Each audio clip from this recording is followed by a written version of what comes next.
Perjalanan melalui hutan berhantu. Di jantung hutan kuno, tempat sinar matahari kesulitan menembus kanopi lebat, terdapat hutan bisikan yang terkenal.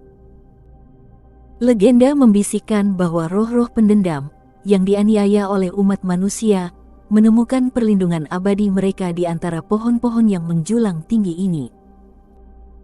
Hanya sedikit yang berani menjelajah ke dunia gelap ini. Namun sekelompok pendaki yang penuh petualangan, tertarik oleh daya tarik hal-hal yang tidak diketahui, memulai perjalanan yang berbahaya.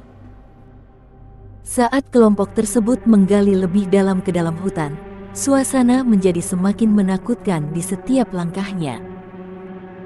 Cabang-cabang yang bengkok menjulur seperti jari-jari kerangka, dan bisikan-bisikan tak menyenangkan terdengar di sela-sela dedaunan.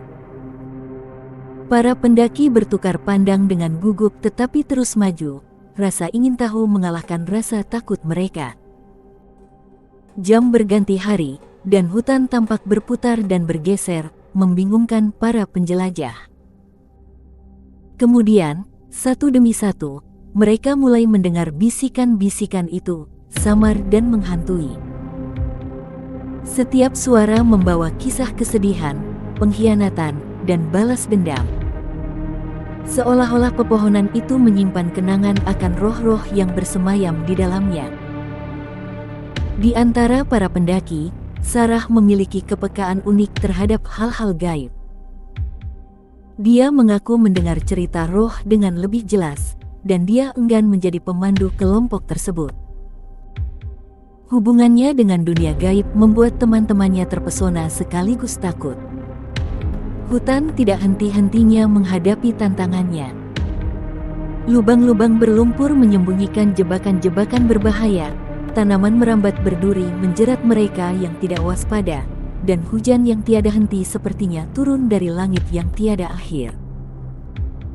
Namun, tekad para pendaki mendorong mereka maju, lebih jauh lagi ke jantung hutan. Lalu tibalah momen penting.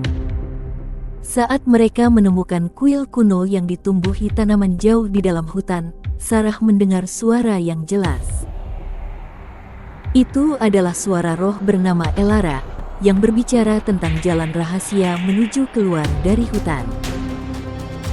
Elara, yang pernah dikhianati dan dianiaya oleh sekelompok pendaki seperti mereka, ingin membantu mereka melarikan diri. Dengan Sarah sebagai pemandu mereka dan bimbingan Elara, para pendaki mengikuti jalan rahasia, menghindari roh jahat di hutan. Akhirnya, setelah waktu yang terasa seperti selamanya, mereka muncul dari kegelapan yang menyesatkan menuju hangatnya sinar matahari. Namun di sini, alur cerita yang berubah terungkap. Ketika mereka kembali memasuki dunia kehidupan, mereka menyadari kebenarannya hutan telah menjebak mereka bukan karena kedengkian tetapi untuk melindungi mereka.